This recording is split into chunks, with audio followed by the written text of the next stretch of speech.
That feeling when you're in the middle of making cheese and breakfast and the propane runs out and you've never swapped the propane over before and your husband's not home and it's below freezing outside. That's a fun one.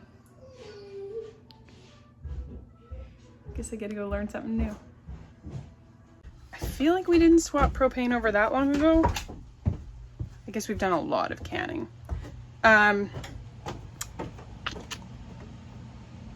Thankfully, literally the day before Marius left, he refilled our other propane tank, which normally he would refill like right away. I don't know why that got delayed, but thankfully he did that because we ran out of propane. Although we always have some smaller 20-pound tanks. Now I'm trying to find the tool that I need to use. I think it's this one. Let's go see. So, I guess this is the full one.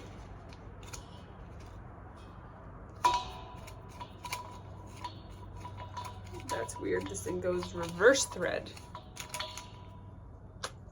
Little plug. That's handy.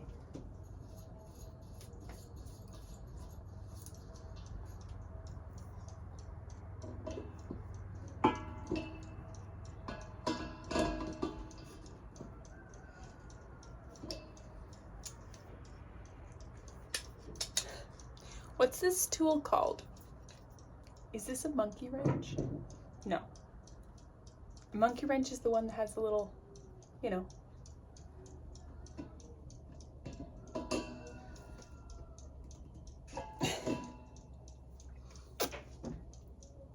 This is a weird angle. Like, how am I supposed to do this?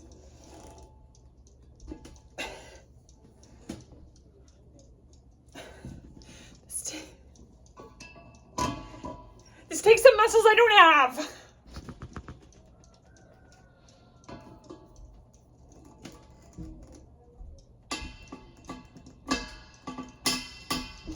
Am I doing it the right way? You know? Do you know how to do this? No, but do you? No, I don't know how to do it. Okay, so the weird thing was that this thing threaded the opposite way, like this little cap that came out. It threaded the opposite way than I thought. Like lefty-loosey, righty-tighty, but it came out with a righty-tighty. Do you not know that? Lefty loosey, righty tighty? Yeah, it came out righty tighty. It came out righty-tighty, not lefty-loosey. Okay, can you guys just go Well, get breakfast for little kids? Oh, I was coming out to help you because you don't know. Yeah, well, you don't know either. Well, maybe. Well, maybe I know. Do you know how, Hamish? Nope. Oh, now I'm stripping that. Maybe Eli knows? At what point do we call Grandpa? Grandpa Mac or Grandpa Doug? Well, Grandpa Doug lives like 1,000 miles away. He's not going to come. just If video Grandpa shit. can't fix it, no one can. I'll go call Grandpa. Okay, no, we do it the opposite way than we think. So I don't call. Well, was calling Grandpa a joke for the video, or do you want No, me to well, I'm trying to make cheese. I'm gonna go call Grandpa. Don't call Grandpa. We're capable. We're perfectly capable people. Can you guys go feed the babies breakfast? Wow, we've never done this. I know, I've never done this before. Dad's always home to do this. But he's not home right now. Okay.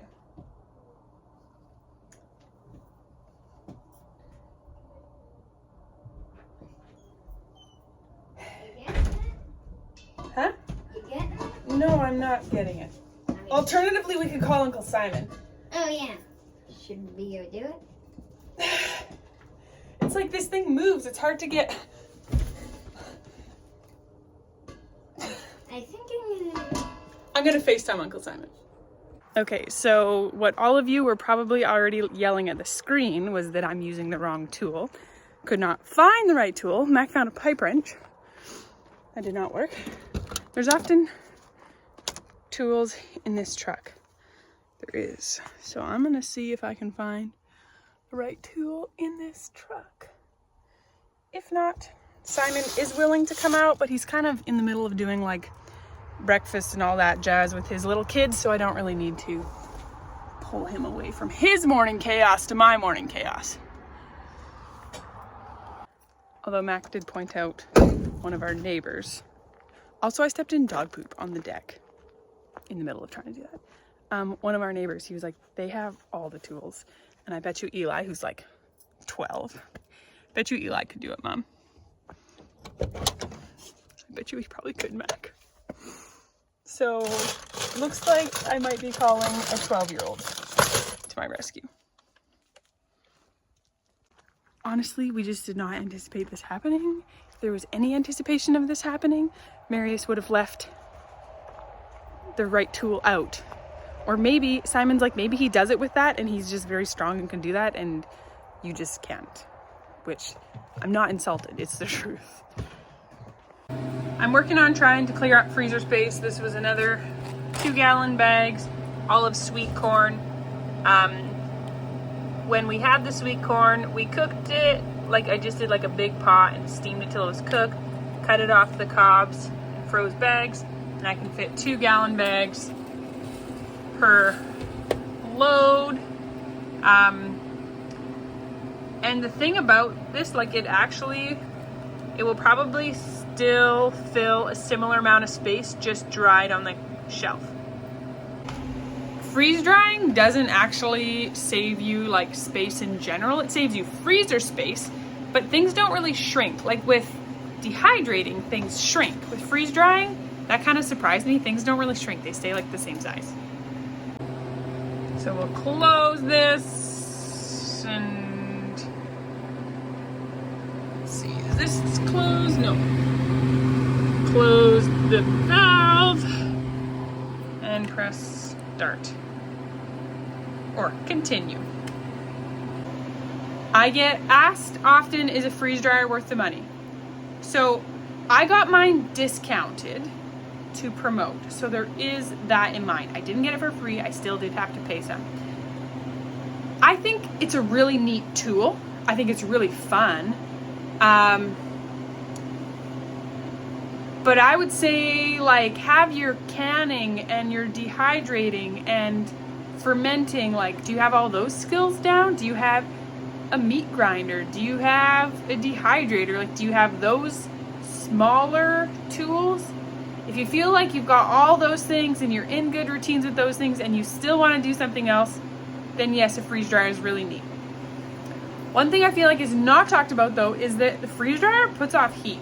Like when it was hot out, we couldn't use it because we don't have air conditioning. So unless you had like an auxiliary room that you could put it in, which we didn't, it heated up our house like unbearably. Like not our house, but our bedroom's right above this room. So I guess if you like moved it to a different room for warmer months, in winter it's great because it helps heat up our bedroom. But there's that. And if you want to think of it in terms of like a fun toy, I mean, people spend more money on a boat that they use less often. So if it's like something you would have a lot of fun using too and playing with, and you can afford to buy a fun toy, there's that.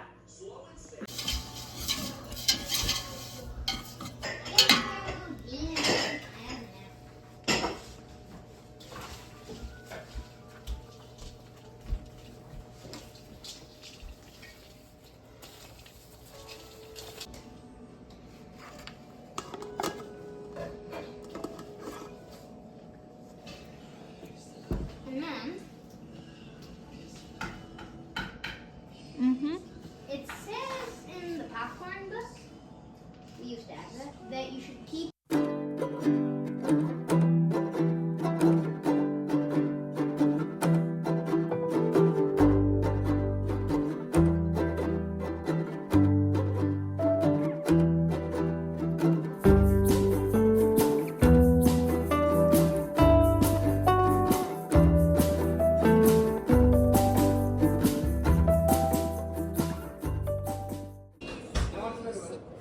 So what do you think, Hamish? It's either Gouda or an Alpine. What do you think?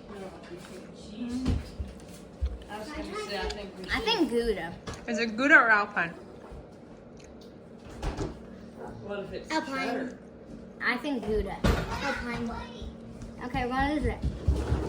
I think it's Alpine because I basically always flavor a Gouda, right? Yeah. But it just tastes like a Gouda to me. Looks like an Alpine to me. I never really know what cheese I'm eating. I just know it's cheese. Hamish gave the idea, and then don't turn it on just yet, Ham. Mac and Freya made their sourdough buns with our home canned marinara and bear salami and Asiago cheese. Oh, is it exciting? And we're gonna eat them and watch Dr. Oakley, Yukon Bet. Is it delicious, Rowan? So Rowan wanted to come out to milk, but does she want to milk? No, she just wants to horse around with the goats. She's got Freya's headlamp and she's just running around with the goats.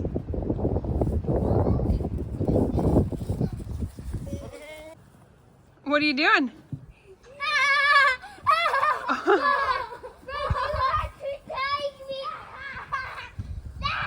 They're just in the dark playing tag with the goats. What a wonderful childhood Wednesday night.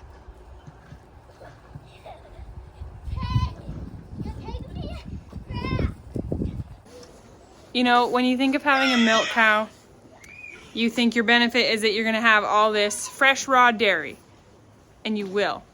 But the benefit that you don't think about is that that cow is going to make you get outside every day. For me, it's once a day because the boys are in the morning. Used to be twice a day. Would I go outside at 7 o'clock at night? Otherwise, no. But it makes me get outside, get fresh air. It's like natural energy boost. It gives me a second wind. You always feel so good. Like when I'm pregnant, when I'm pregnant, Marius has to roll my butt off the couch to milk the cow. And I'm always like, I don't want to milk. And then by the time I get out there, walk and get the cows and walk and fresh air, I always feel so good. So there's more benefits to having a milk cow than just drinking the milk. Like Rowan, just running around right now. She is gonna go to sleep without one complaint tonight.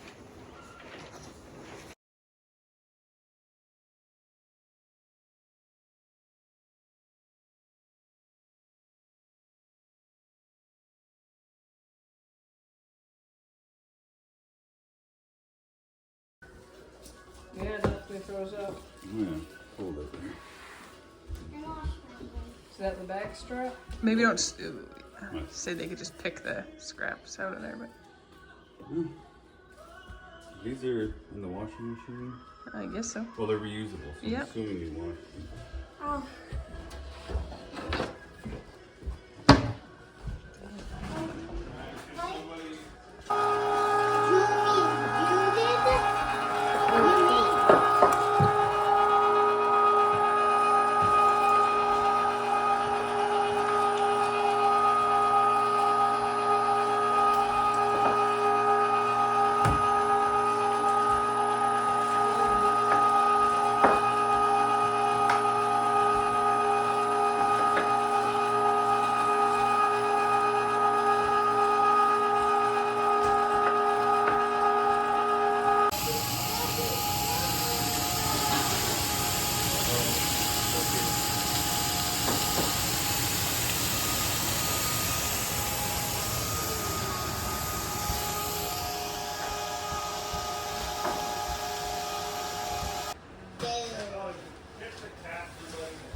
Like an apple.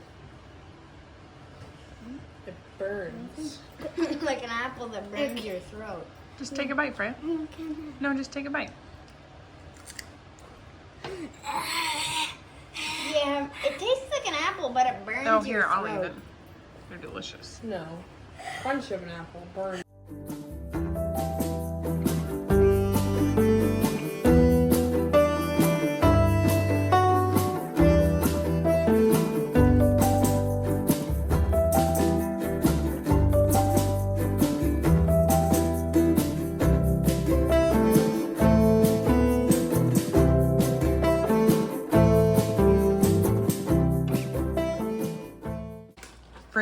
making a tea blend. Our family loves to drink tea. We drink lots of loose leaf tea.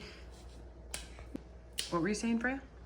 Mama just mixed up some stuff in that we like it, so we're making more. So we drink them in French presses because then you don't have to, you can just press down and your loose leaf all goes to the bottom. And these are insulated ones. We have 2 of them and we use them both every day. So I made a bunch of our standard, what we call honey tea cow juice. You can find this on venisonfordinner.com under homegrown flower tea. So this one has, it's very flexible, but it has calendula, roses, mint, and nettle. That's what in this one. And we love to drink it with honey and milk, which is why it's called honey tea cow juice. And then when I was getting out my bulk herbals of different things we've dried and bought and whatever. I think it's called honey tea cow juice. Cows have milk and the juice is the cow milk. There you go. So I saw we had a bunch of roses and dried oranges. They were from decorations, but we didn't use them and we have them. So I mixed equal parts by volume, not by weight, of freeze-dried huckleberries that I did, but you could just do dehydrated berries as well. Huckleberries are like a wild blueberry, but more intense. Huckleberries is like a very regional thing to call them huckleberries. In other places, huckleberries are called, like what you would call a huckleberry might be different than what we call a huckleberry. So we have rose petals, huckleberries, and oranges, and it is delicious. We love it. We used to when we went to our grandma and grandpa's for sleepovers, every morning we would drink it. But now we are drinking different teas. Anyhow, I mixed up just a little plate of it, made a pot of it. We give it a 2 thumbs up, so now we're making a big bowl of it. This will probably make close to a gallon of tea. You'll notice in my voice that I've lost my voice a little bit, so that's fun, and hence why I'm drinking lots of tea. I don't feel too sick. I feel a little slow, but my voice is just So I'm canning the moose broth from yesterday. We're making tea mixes, and we're also making mushroom salt because we're out, and I use mushroom salt on everything. I'll show you how we make that. I use it on everything, and I'm out, and it's sad. So while I do have a recipe on venisonfordinner.com, I'm only roughly following my own recipe right now. I'm following the amount for powdered mushrooms and for salt. And then I just went through my spices and I was like, okay, what do I have lots of? Like oregano. I have lots of oregano. So this one is gonna have oregano, black pepper, garlic powder, onion powder, smoked paprika, basil, and rosemary, and maybe some coriander. This one I made, I had lots of chili powder. Actually, I used the end of. So the chili powder is just sweet paprika, cumin, cayenne, onion powder, garlic powder. So I did that plus pepper, plus some more oregano, garlic, onion. So, you know, that's kind of the flavor profile of this one. And then I'm making another one with a different flavor profile.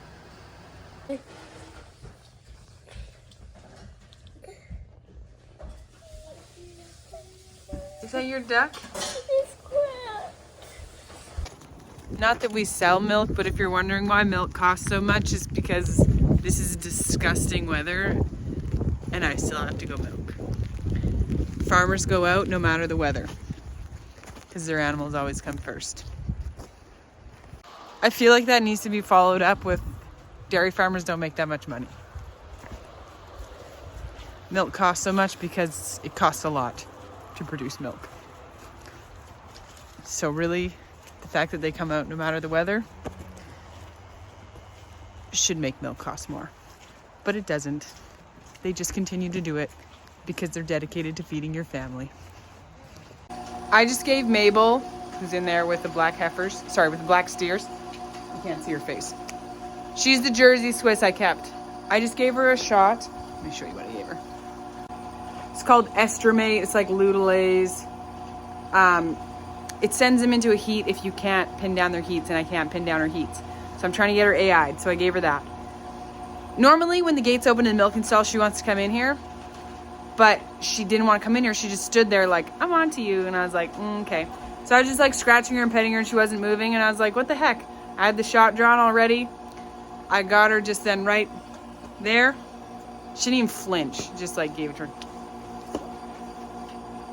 Magic. Love it. Jessa gets it after milking.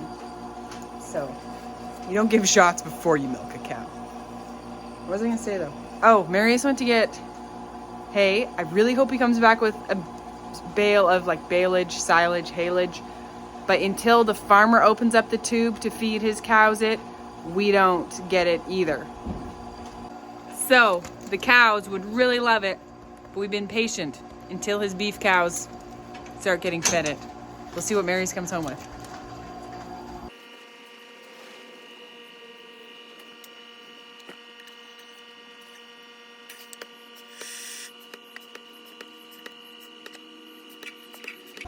It's pulsing a little slow, but it's kind of cold out. Once it warms up with the milk, it will speed up and it'll be just fine. I should have brought the pulsator in. Well, the boys should bring it in overnight right now, but we should be bringing it in the morning too. And then my next order of business with this itty bitty tiny bucket is to milk a bit out of Jessa for Amos. Because, didn't strip. Because Jessa is A2, we're gonna see how Amos does with A2 milk.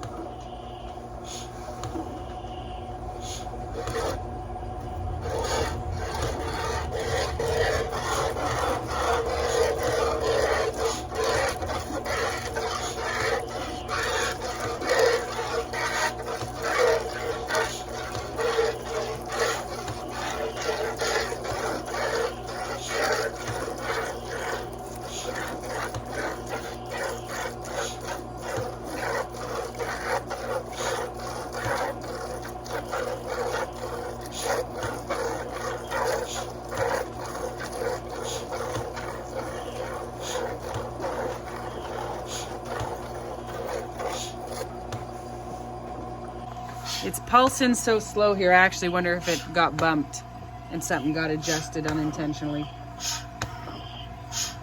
No, it's just cold. I don't blame it. It's cold out. I sound worse than I feel, by the way.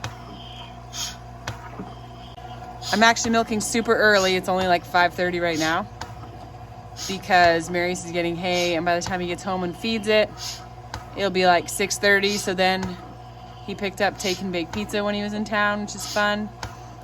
And this way we'll both be done by the same time, and then we can just have a pizza movie night and I don't have to milk after dinner. So there you go.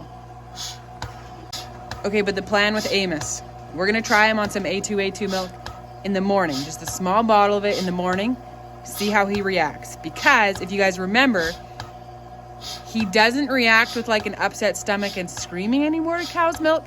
He reacts by not sleeping. He will take like an hour or two to fall asleep. He'll just be in his crib playing happily, bouncing, singing, jumping, playing in his crib for like an hour or two. It's wild. And then the next day for like a few days, he'll be like have kind of an upper respiratory, like rattly, congested sounding. So we're really interested to see how he does with A2 milk because we don't have really good goat luck. Like we bought 2 goats that are supposed to be pregnant and it's feeling like they're not going to have babies. We have a male, but like he's not active yet. So that's like another 5 months for when they breed. And this is not the first time we've had this horrendous goat luck. Like goats are supposed to just like be prolific and have babies. And yet every time we buy goats, they're pregnant, but then they're not and they never have babies. We do much better with cows. I really like cows.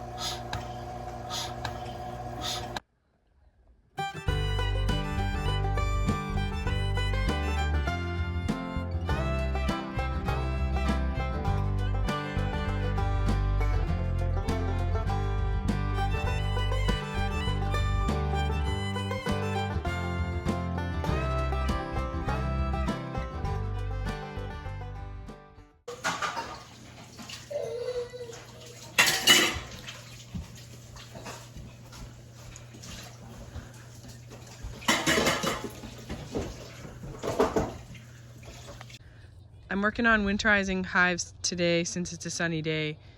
I thought I'd show you how I do it This got them through winter last year, and then spring was my problem, so I have a different game plan for spring, but I also am doing something a little different. So they're consolidated down to 2 boxes. Both boxes are basically full of honey. Not quite as full as I'd like, but it wasn't a great year. They hardly filled any frames. They just like partially filled all the frames. So I put this, it's like a sugar feed with vitamins in it, appy pasta. I'm putting it over top. This thing, some people don't think you should use them, some people do. We're trying it. It's cheap enough, I'm willing to try it for cheap insurance. So then I'm gonna put this over top of the whole thing and then layer some other insulation on.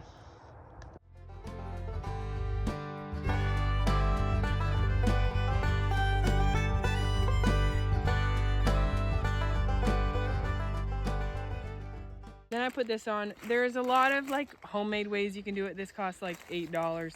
It's like insulation in a big vacuum seal. I bought all pre-made because I'm only doing a few hives and it was easy and then it's just done. So this is the second year I'm using the stuff I'm using right now, and then I had to buy one more set since we have a 3rd hive this year. So for us, it was one of those time versus money. How much money were we actually going to save trying to DIY it? And so then we just put this on, and now this hive is ready for winter, and we will basically leave it alone until we start getting warm days in spring. And then we'll lift it from the back to see how heavy it feels. And if it's feeling really light, then we'll add some feed to it. Boys, the bees are starting to fly, so you should probably get out of here without your suits on. So, gotta clean up this stuff from fall. This is my mite treatments, and everybody's all ready for winter, and fingers crossed all 3 hives make it through winter. What do you think, boys? Are they all gonna make it through? Hopefully. They all made it through winter last year. It was spring. Yeah, it was spring. Pups are playing away there. Since I'm down here, I'm gonna check the cabbages. I really need to make sauerkraut. I just haven't had it in me to make another round. But there's only small cabbages left. Like, it was one of those things, and Brussels sprouts. Like, if we didn't get to it, it was not the end of the world. However, they came through a -8 morning, and they're totally fine. Like, I came out here and I thought these outer leaves were gonna be shot, but they are totally fine. That's wild. Well, I guess we better make some sauerkraut. Oh, and the broccoli came through. Some of it's a little frozen.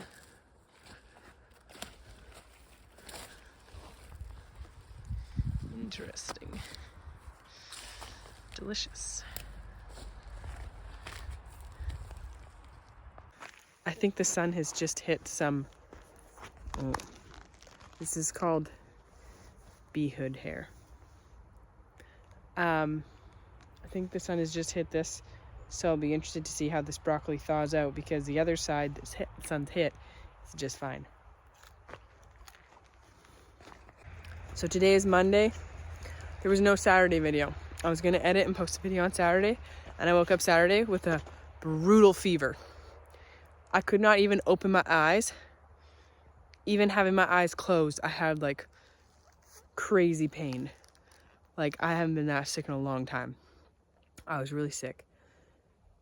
So that day was a write-off. Yesterday was Sunday, and I just basically laid on the couch all day. I cooked a couple things because we needed to eat, and I was hungry. And then Marius was sick. Today, I woke up like, yeah, let's go for it. By about 9:30, I was laying on the couch. I made cheese this morning. Laid on the couch for a while.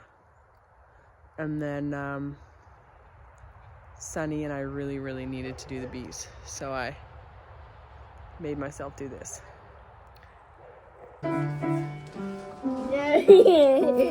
Let me see. Hi. Rowan? No, it's not for pushing big. It's just for hanging out. Now is it my turn? Well, Amos is having a turn, and then it's your turn. Mom, you need the one. Hey! Mama, we want my Rowan, no. I like